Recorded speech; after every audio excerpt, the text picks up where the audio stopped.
Welcome to another In Wheel Time podcast, a 30-minute mini version of the In Wheel Time car show that airs live every Saturday morning, 8 to 11 a.m. Central. Podcast channel. From the world-famous Sugar Shack in Texas, USA, it's the In Wheel Time Car Talk Show. Coming up, we're going to speak with Michael Wooding, or Woody, as he likes to be called, from Auto Appraisal Network about selecting a build shop.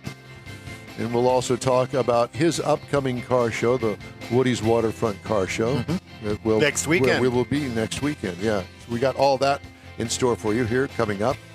We'll also have the upcoming events calendar. Mars reviews the Kia EV6. And later we talk to Brad Thompson and a step-by-step explanation of how car donations are handled. You'll also hear the stories making auto news headlines. Howdy, along with Mike out of this world, Mars. King Conrad DeLong, we always need more Jeff Zekin. I'm Don Armstrong. Thanks so much for joining us on this Saturday for our live broadcast. And if you're listening on a podcast, thank you for podcasting us as well. Subscribe. Of course, the big story this week in the automotive world is about the UAW strike, and it expanded yesterday. UAW added 5,600 workers at GM and Stellantis parts depots to its escalating strike, threatening dealership service business, but said it had made real progress in talks with Ford. By escalating the strike against the Detroit Three to include 38 General Motors and Stellantis parts distribution centers across 20 states, UAW President Shawn Fain is elevating the plight of thousands of the union's lowest-paid full-time auto workers who would benefit most from the record contracts he's demanding. He's also threatening the service business at Chevrolet, GMC, Jeep, and Ram dealerships around the U.S. that need shipments from those 38 facilities to repair customers' vehicles. The largest of them fulfills 15,000 orders for GM Genuine and AC Delco parts a day. Most Parts Depot employees start around $16 an hour and top out at $24 an hour versus top pay of $32 at assembly and powertrain plants. If put on the same pay scale as most other workers and given raises totaling 20% as the automakers have proposed, some workers' wages would nearly double by 2027 to about $40 per hour. If you don't think that that'll affect the price of your car when you go to buy a new car, you're smoking crack. Yeah, exactly. So the strike continues, and my guess is that it is going to get uglier before it gets pretty. You know, and you talked about just in time, which is called JIT, just in time, and it's Taiichi Ono is the Japanese, because they created the just in time. Right. It's called Taiichi Ono. That's how they pronounce it. Oh, no. It's O-H-N-O, so it's Ono. Ono, however it's pronounced. Yeah. Well, it's going to be a continuing thing, and it's all over automotive news. It's all at making national news, clearly. And as it grows exponentially across all of these. Well, and they're both taking shots at each other. You know, they've added these parts warehouses to strike now. And the manufacturers, because Ford, GM, and Stellantis have all announced closures of certain assembly plants. So as the UAW strikes to impact the profitability of the manufacturers, which is their intent, that's why they do these selective strikes, the manufacturers are shutting down assembly plants so that those employees' incomes don't fund the union and the union strike fund. So they're both. It's a wicked balance. Yeah, and these independent suppliers, what are they going to get out of it? Screwed. Well, exactly. Oh, support us, but go away later. Yeah, you know. You talked about the small parts, the third tier parts guys. They're all just going to go out of business. Yeah. Right. And what happens at that point? I've seen this in the past at General Motors. Is when those third tier guys go out of business, that little plastic piece or that little metal piece that they make isn't made anymore. So now what do? Well, when that part of your car breaks, you either don't fix it or you hope you know somebody who has the design of it and can 3D print it, because that's about the only way you're going to be able to get it. And that's the reason I had to wait almost 16 months to get an ABS module for my 2015 truck, because the company that made it went out of business. Right. Not related to the strike, but they went out of business nobody else wanted to pick it up and start building. Probably because it wasn't profitable. Well, that's very probable. I mean, that's all it was, and it only fit like 3-year models. Then they went to something new. Right. So in the new car assembly line, if you're missing that little plastic piece, wherever it is, under the hood, in the dashboard, what doesn't make any difference whether it's visible or not. Guess what? The car doesn't get built. Right. So what do? Build the whole car. And some of the pieces get put on the car at the very beginning. So you can't go back and, store all the cars with all everything else done except for that little plastic Which piece. they did with microchips in During the COVID. computers. Yeah. Is they Ford- built all Ford these did that, vehicles yeah. and moved them out into a parking lot, which has been robbed and pillaged because a lot of those storage lots have been. Or you get a have been WIO attacked. on a computer chip. Right. And they're waiting for the WIO to get paid off, and then they'll put the module in your vehicle and ship the vehicle. That's what's been going on. That might not be able to happen for that little 15-cent piece of plastic that's part of your sunroof assembly. Yeah. That they don't make anymore. So we've got a special guest coming up in our last segment this morning that is going to talk about the supply chain. And he's It's going to be good. well versed in the supply chain and the problems that the strike is going to cause. It's a ripple effect that's going to go through the entire industry. And they both sides understand how that ripple effect impacts them. But in the meantime, and in between time, To talk about We ripples. got a Woody. yeah, we do. We got a Michael Wooding. Good morning, Mr. Wooding. How are you, sir? Hello, fellas. How you doing this morning? Well, we're very good, thank you. It's great to have you with us. Michael Wooding is with the Auto Appraisal Network. So if at any time that you need to have an appraisal done on your car, and there are various and sundry reasons for having an appraisal done on your car, you're going to talk to Michael Wooding, who does an official appraisal. Tell me about the appraisal. There are different levels of it. Go over those, will you? Well, we charge a flat fee for the appraisal. It doesn't depend on what it's actually for, but there's several different kinds. The thing that I enjoy the most and what drew me into the business is we appraise custom, classic, and collector cars for insurance purposes and for fair market value. If they're looking to sell the car, they get the appraisal. They have a third party helping determine the value of that vehicle. For insurance, we always go 10, 15% higher than a fair market value appraisal, because if you have to replace that car, it's going to cost you more the next time you do it. Okay. We also do prior to loss, where your car gets totaled and the insurance company lowballs you on the value of that automobile. And then we do diminished value as well. That's where your car gets hit.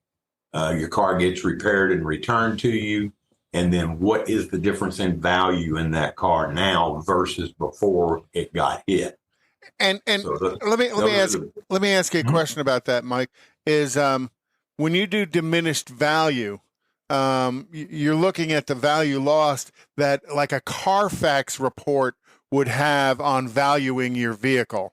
And have you gone back to look at the comparison of what your diminished value numbers are versus what the insurance offers, which is nothing, and how Carfax impacts that value?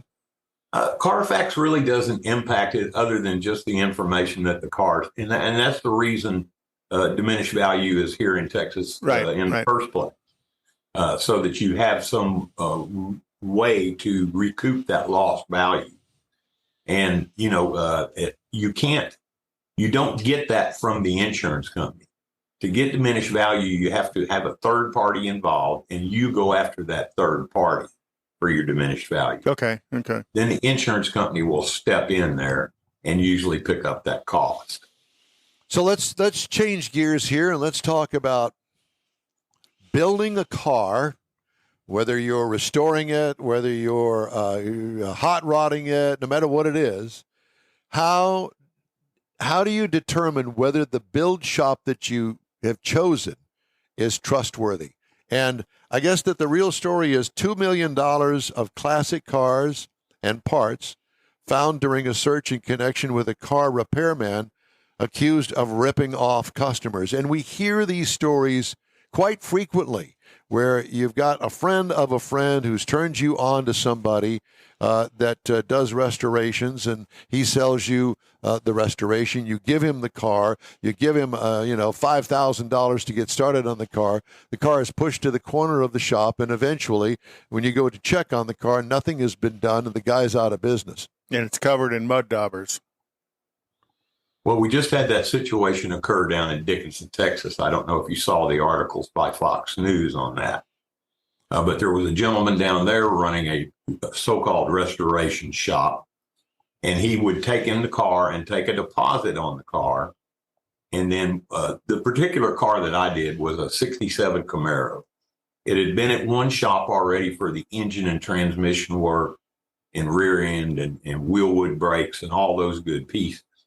But it needed some other things to finish it up. So the fellow thought he would bring it closer to home to a shop to get those final things taken care of.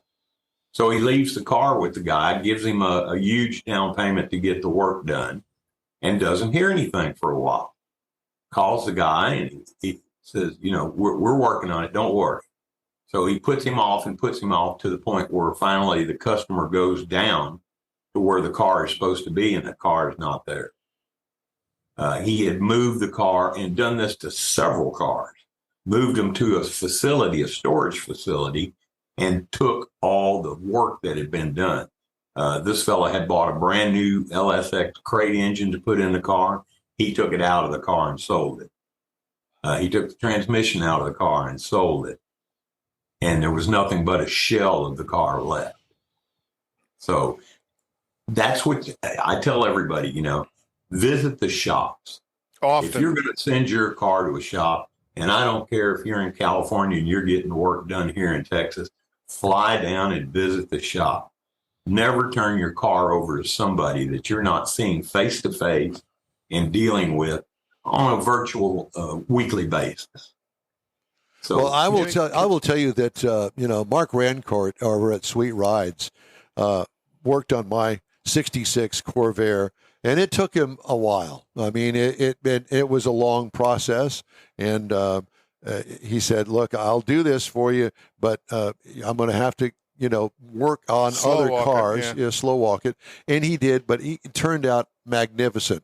And Mark is well schooled in car body shop repairs. I mean, and he's been in business for a long time. And that's what I'm saying. So he's got a long history, and he came highly recommended through Randy Borcherding, and who owns a great shop called Paint House. Mm-hmm. And, so through these networks of people that I have been fortunate enough to actually dance with, if you want to call it that, I will say that I've been fortunate that I've never had that experience. So, I tell people all the time, if you really want to get into anything to do with cars, whether you want to go to a car club, or you want to get into car restoration, you want to find a custom classic car, whatever it is, go to some car shows, go to some place like Autorama, talk to people.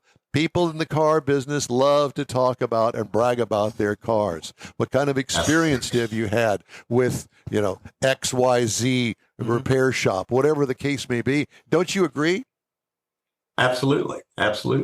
And, but we're fortunate that we're in this auto world and have those kinds of connections. The average Joe that's looking to get into a classic car for the first time, not going to have those connects. So she really needs to start working on that before even getting into the car itself. Go to the shops, talk to them about their services, what they offer, ask them to show you some of their work, and talk to them about a timeline. Like you said, this one took you a little longer than you anticipated it was going to take. There's certain shops around town. I know one in particular that he won't even let you bring the car there until he's ready to start on it. But Michael, as a newbie, and just say I'm a newbie and I go into the shop, I've always wanted a 69 Camaro, never had one. I don't know much about cars because I'm a desk jockey.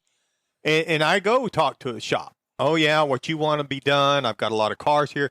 That's a 18-month project, which from what I understand from restorations really isn't too far off on some of them. So you tell me that, and using your example, I live in California, but I want to shop down here in Texas to do it. So I ship my car down there, knowing I'm expecting it to take at least 18 months to do it. I can't come down here every week to check on it, So do you, because of your appraisal network and things, do you do things like that? Like could I hire you or someone like you? Look, I need you to go out to the shop once a month, do a little check on it, make sure everything's up to speed. I can't get there, and I wouldn't know what I was looking at if I did go. I've done appraisals on cars that are not complete, but the person's already put, $100,000 into the car. So they want to get insurance for that in case something does happen to the car. So I do those types of appraisals. But you might have, really touched on a new business that could be evolved right there to provide that kind of service, because there's really nobody out there that will do that for you.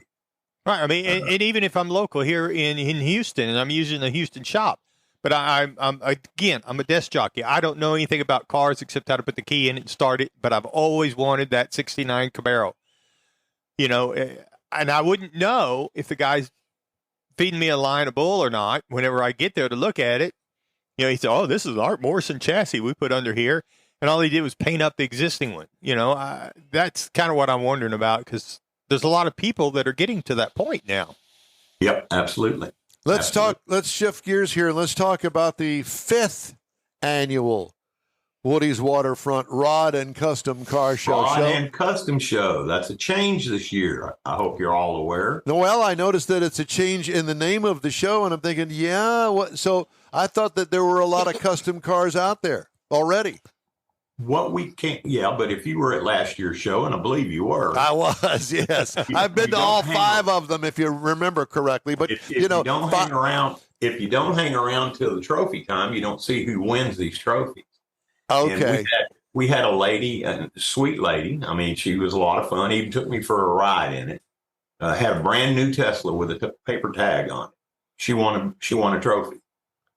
We had a brand new Corvette with a paper tag on it, won a trophy. And that's not what I set this show up to be.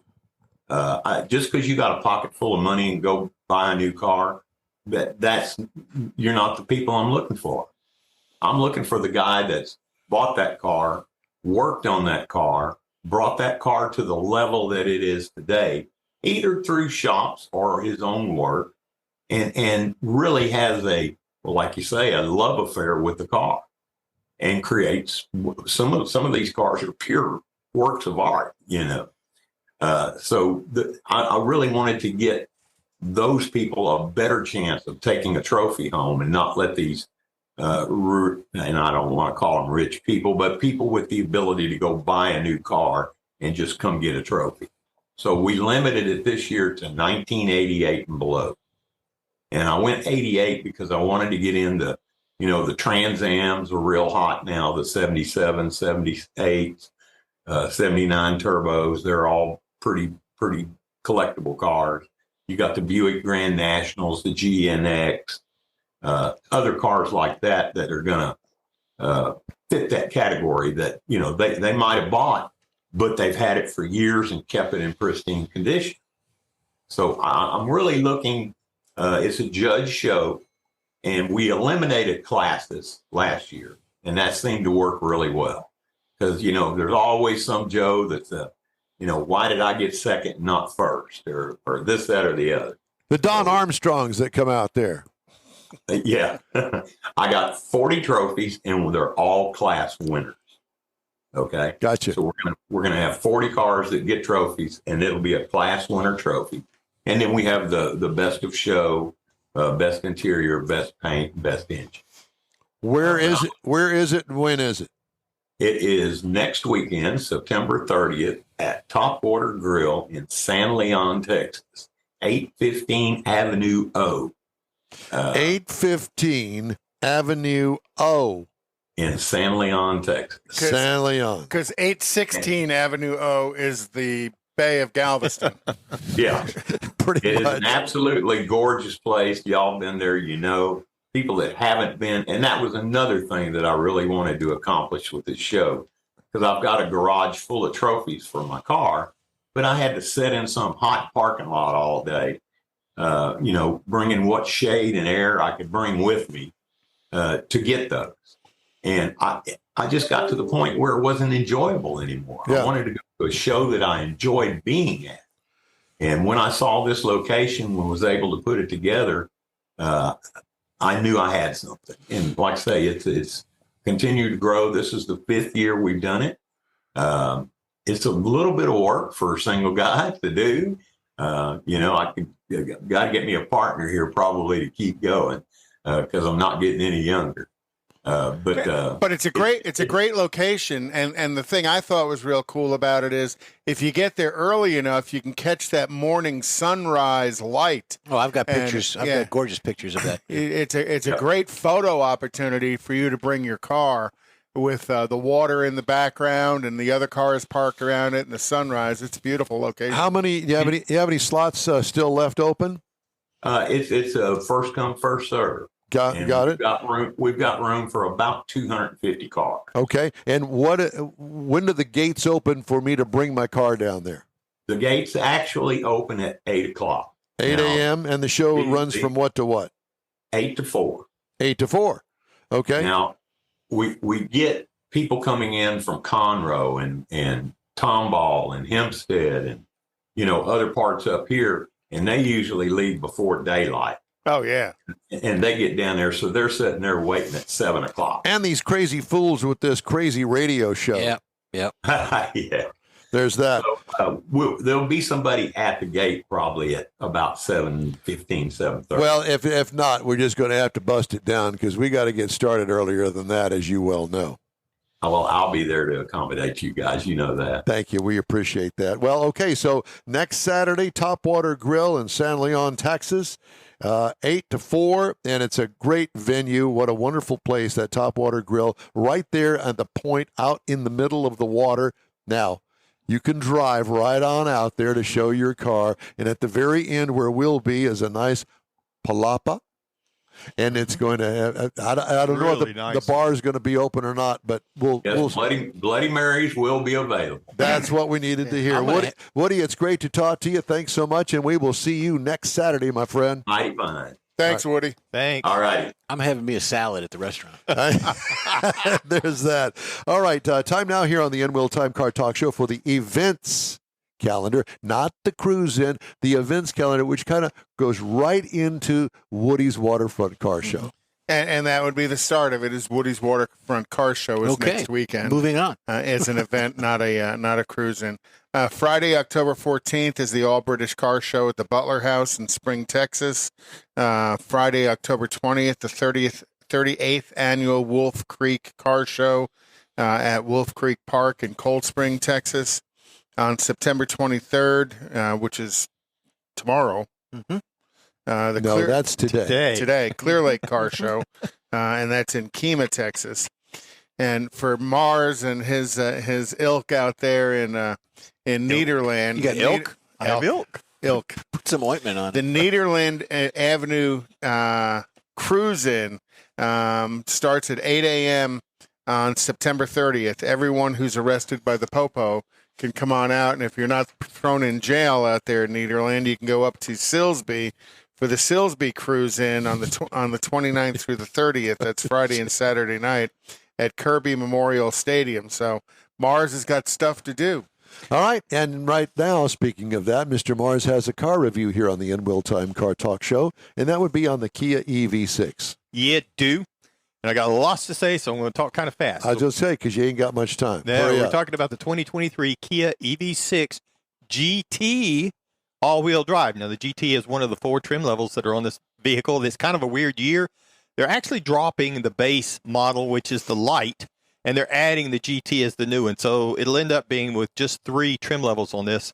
And it's what the best I could describe it as a performance crossover SUV. It's like this little hot rod. Now, you're going to look at this car, and I got a lot of compliments on the way this car looked. I had the runway red, and it really stood out. A lot of people liked it. Has a unique front and rear fascias because it is on the GT model. Got a front diffuser on it.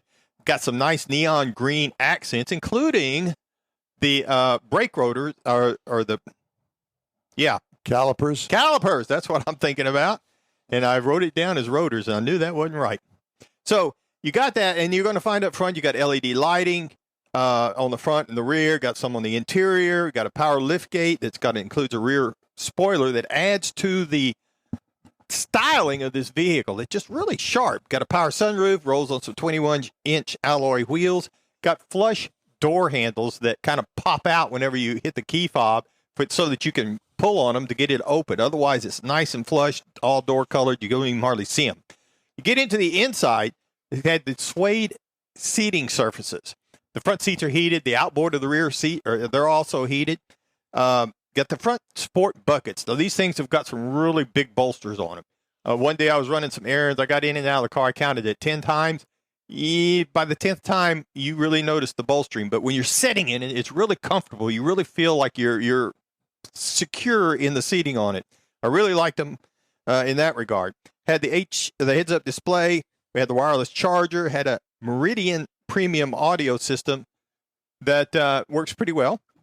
We had the surround view monitor that was in the center stack, where it's a 12.3-inch monitor. The driver's got a 12.3-inch monitor it's got all the driver information, the speedometer, the tach, all that good stuff that you're looking for.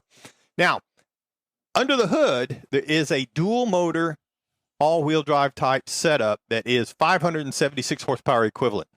Now, 0 to 60 times, according to Kia, is 3.4 seconds, which actually beats out the Mustang Mach-E in time. Now, top speed's 161 mile per hour. I would not argue with the 0 to 60 speed. I don't know about the top end. This little thing, it's got a little button on the steering column. It's got a green little button that says GT on it. And when you push that button, it goes. It goes really fast. It's every bit of it. So I drove this vehicle 349.7 miles. I had to go charge it on twice. The button? No, not quite. I had to go to the charger twice. This thing is capable of taking an 800-volt charging system. The best I could find, and as far as I know of, 350 is about it. Took me 30 to 32 minutes to get from 80%, to go from 15% up to 80%. So it charges really quick. There's 3 different driving modes on it. There's Eco, Comfort, Sport, and the GT drive mode, and a my drive mode where you can custom set it for the settings that you want on it, impacting the suspension and how the transmission reacts. There's a lot of different things it'll do for you. The thing that I noted, and I called Don about this, because the first time I had to get ready to charge it, I said, well, I'm going to plug it into the house and let it charge for a little while. So I went to look for the cable. There is no cable. I found an adapter that I was talking to you about, but you got to have a male-to-male charging cable. So I went and borrowed one from a guy I knew that had one, and I went to plug it in. Lo and behold, that adapter is actually what they call a V2L adapter. Now, that is to export a charge out of the car. If you want to run so something, you could run your power saw. Exactly. But it's not to charge it. So there's no home charging cable available unless you go to Amazon or the dealer. It runs $119 to $230 on Amazon to be able to charge your car at home without installing something. Price-wise, you're looking at the base model price. You can get an EV6 for $46,200. That's the light if you can find it. If not, you have to buy the Wind model at $48,700, which is now going to be the new base model. The trim price that we had, the base trim price for the EV6 GT that we had was $61,400. As tested, it was $62,865. A couple of things to note. That comes with, at least this year, if you use Electrify America, they will give you 1,000 kilowatt hours free charging. And there's a $6,300 EV rebate you can get on it currently. And it still has the 10-year, 100,000-mile warranty that you can get from Kia. This program is available 24/7 on iHeartRadio. Just search In Wheel Time Car Talk. We also video stream on Facebook, YouTube, Twitch, and InWheelTime.com. 30-minute podcast at your fingertips on over a dozen of the most popular podcast outlets. In Wheel Time Car Talk continues right after this quick break. The original group of Loopy Tortilla restaurants will have you telling your family and friends just what the original recipes mean when it comes to the best fajitas in Southeast Texas. Founder Stan Holt invites you to visit the original Loopy Tortilla near I-10 and Highway 6. Here's the original house that inspired the design of all the rest and the original charm that helped make Loopy Tortilla the go-to destination for Houston Tex-Mex. Speaking of original, nothing can compete with the original lime pepper marinade that everyone will agree makes Loopy Tortilla award-winning beef fajitas the best anywhere. Loopy Tortilla Katy is another location that gives you the same quality and service Houstonians have come to expect at Loopy's. It's located just off I-10 of the Grand Parkway at Kingsland Boulevard in Katy. Find yourself in Aggie Land? Head to the Loopy Tortilla in College Station, located just around the corner from Kyle Field. It's a great place to enjoy those famous frozen margaritas before or after the game. Headed east to Louisiana, stop in at the Loopy Tortilla in Beaumont. It too's on I-10. You can't miss it. The original group of Loopy Tortilla restaurants invites you in for the best Tex-Mex anywhere. That's it for this podcast episode of the In Wheel Time Car Show. I'm Don Armstrong, inviting you to join us for our live show every Saturday morning, 8 to 11 a.m. Central on Facebook, YouTube, Twitch, and our InWheelTime.com website. Podcasts are available on Apple Podcasts, Spotify, Stitcher, iHeart Podcast, Podcast Addict, TuneIn, Pandora,